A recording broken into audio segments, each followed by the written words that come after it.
Welcome back everyone, Matic here, and today we're going to go over solo training targets. Let us pray the pimp's prayer. Lord, guide my pimp hand and make it strong, Lord. Amen.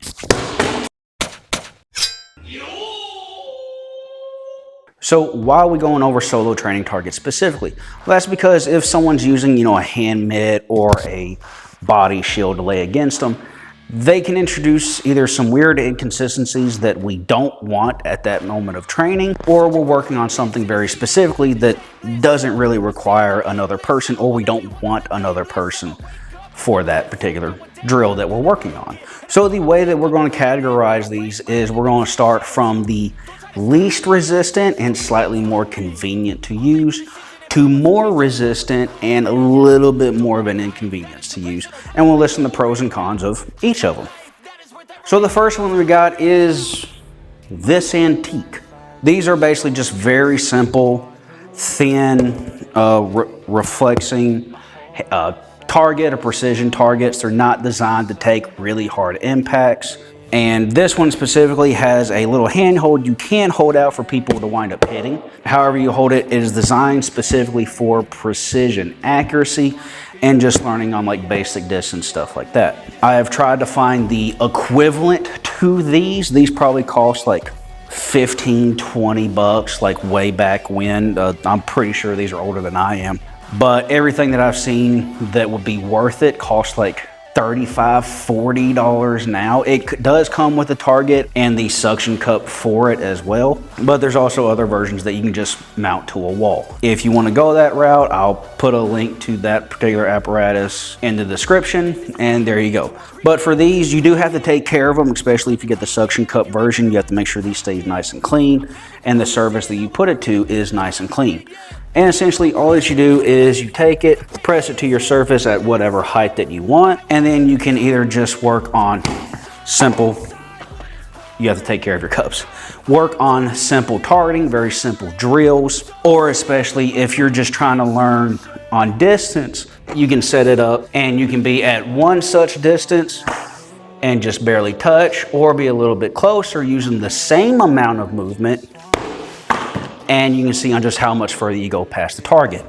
Again, it does rely on the quality of your suction cup and the quality of the surface it's sticking to on just how much flex it's actually able to take. So one of the main pros to this is that it gives very, very little resistance, which means that you can mostly focus on all technique and very little power to make sure you're getting your movement right and not worry about just blasting through your target. Now, one of the cons of these, as you just said, the quality of how well it stays up and sticks is reliant on the condition of your cups and the condition of your wall or whatever it's mounted to. If you get something that just mounts to the wall, have fun, go at it, knock the ever living crap out of it. And another con against it is that wherever you place it, that's where it's going to be. You can't work a whole lot of movement in and over around the target. You only get to work that specific drill or technique wherever that you stick it in place.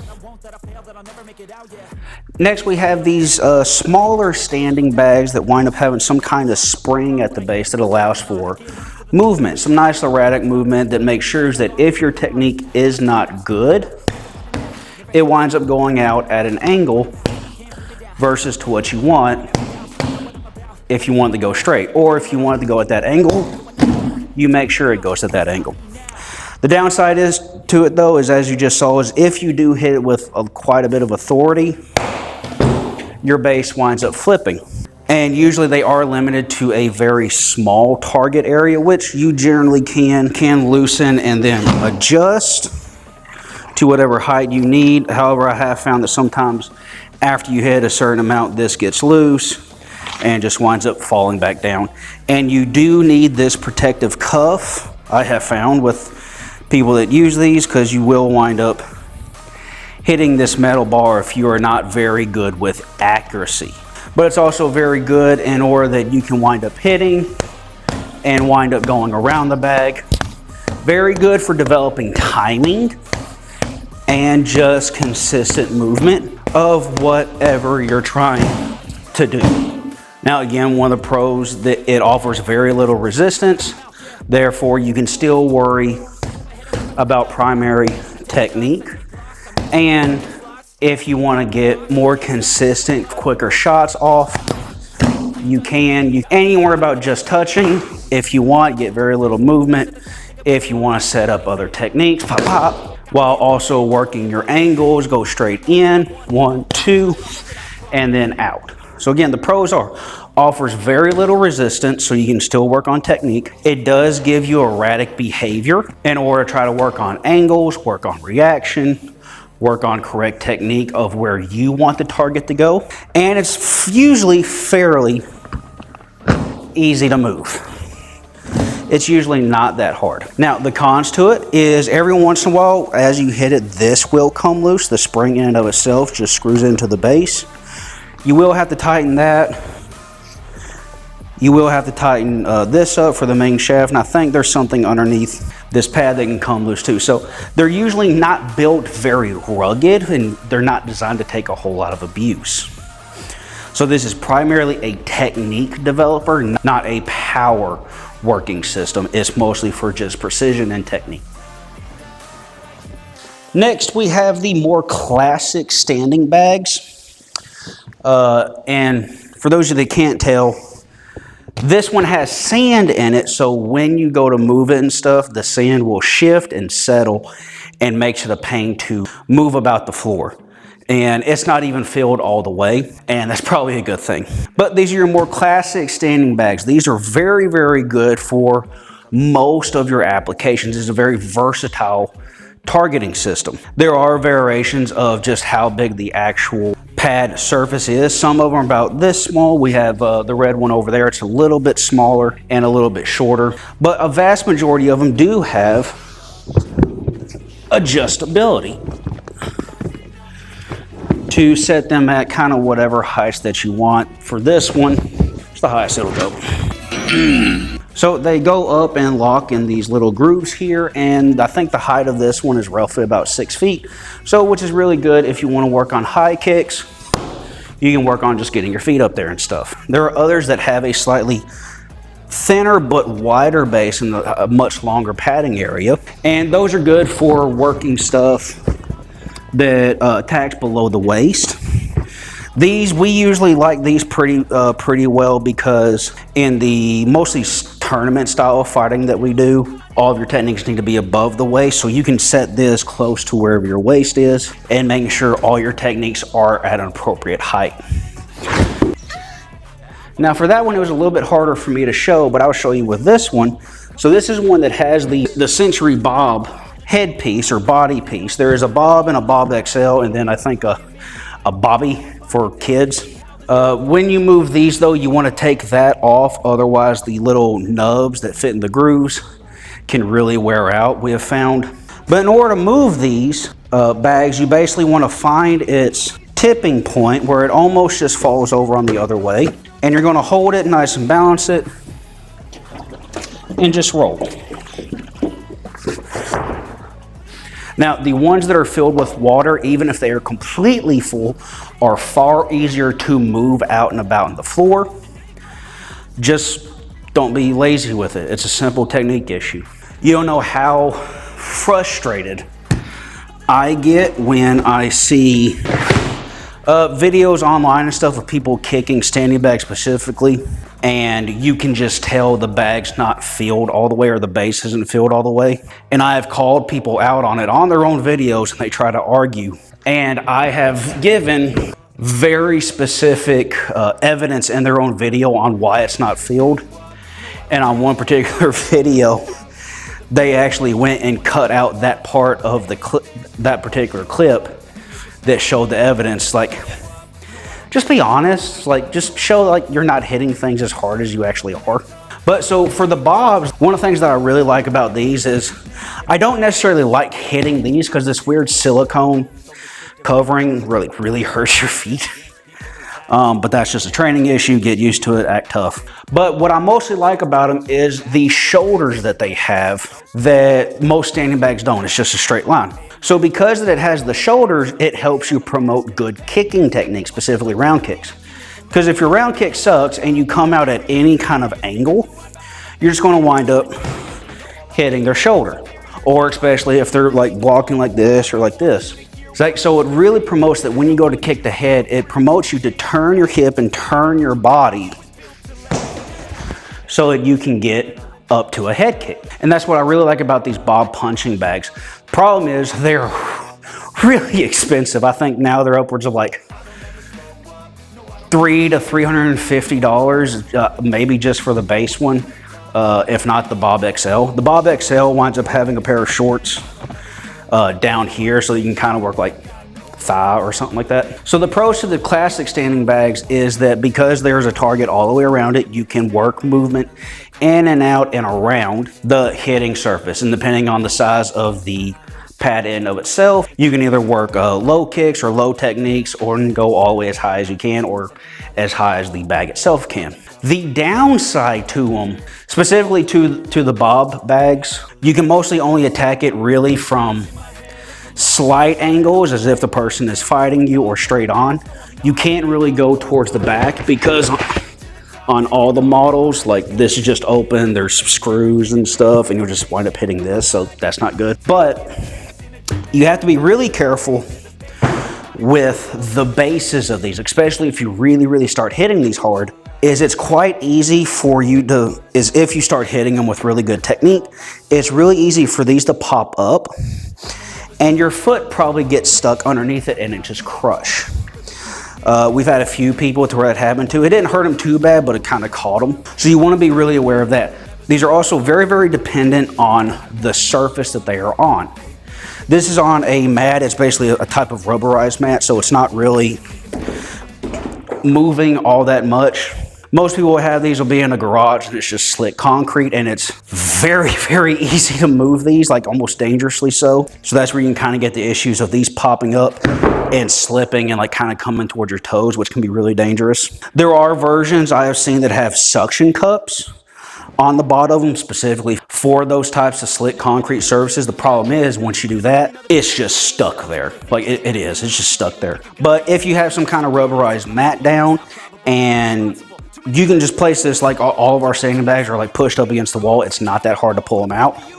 So take them out of whatever space you have them at home, put them on your rubberized training mat, and it's not going to move. But if you don't have that, do be aware that it will move around on you. It can be dangerous for your feet if you're either not paying attention or you're just not wearing proper footwear, and it does stuff weird. So before we move on, one of the other pros to the standing bags is depending on how much fuel or stuff, whether it be water or sand or whatever you put in the base, can determine on how heavy it is, which is how heavy it knocks over and stuff like that. So it is very highly adjustable, which is really nice. Which then brings us to heavy bags or hanging bags like this one. These come in a range of different sizes and or weights. I think the lightest one I think I've seen is like 30 or 40 pounds. And there are some that go up to astronomical sizes. I think I saw one that was like 600 or 700 pounds. But there's like almost like a couple of grand, like just for a very big heavy bag, which you can't hang anywhere. It's just gonna like sit on the ground against a wall. And that's just all it is. So, which it can have its uses, but those financials could go towards something else, you know? So that brings us to this particular heavy bag. I think this one is like roughly 70, probably an 80-pound heavy bag. Fairly decent, good on working technique, making sure that you're correct and stuff like that, which is the main purpose for all of our targets that we're hitting. They are not supposed to be get up, stand in front of it, and just hit as hard as you can. They are designed, especially on the heavier end of our bags, is to check our structure and our technique and power development. So by hitting this, I want to be self-aware of myself and figure out, okay, when I hit this, do I feel anything wrong with my technique? In that case, yeah, I had a little too much stress on my shoulder, so I need to fix that. That one, pretty good. I actually had a little bit of stress in my wrist, so that means I didn't have it straight. That's what these apparatus or tools are for. You can just go up and just start wailing on it. Cool, de-stress, do whatever you need to. Sometimes you just need to hit stuff hard. But for heavy bags, they're really good for that type of testing because depending on how you hit the bag, you can cause different movement, either on how the bag itself moves or on how the chain swings, if you kind of know what to look for. Versus really bad technique to good technique, your bag will behave in different ways. It's like another good part is when you use these and you hit them, as it swings back, you can work movement in order to work on evasion, get some light cardio in, and even work on counterattacks. What they're particularly not good for is working singular attacks specifically on your own. Because it does swing, even if it's just a little bit, if I'm working on a technique that requires me to be at a certain distance when I do that technique, these are terrible for that. Simply because just that little bit of swing is about this much of a person moving in and out, and you're just trying to figure out whatever your basic distance is, it can kind of mess you up. If you're a more accomplished fighter or you actually know what you're doing, it's not that big of a deal. However, if you are working on these singular techniques, you basically have to hit the bag, boom, take the time to stop it, make sure it is still, and then hit it again. Stop it, and then hit. And that can extend the amount of time that you're working that particular technique or drill or whatever 2 to 3 times as much, if not more, simply because you're having to stop in between each time and reset up the bag. Another downside is whatever weight bag you get, that is it forever. You can't really change the weight of the bag without opening up these zippers and taking out the amount of feel in them, which will change the weight, but it'll also change on how firm or how squishy the bag is. If you take out a lot, it's going to be almost have no form. It's not going to feel even close to what you want it to be.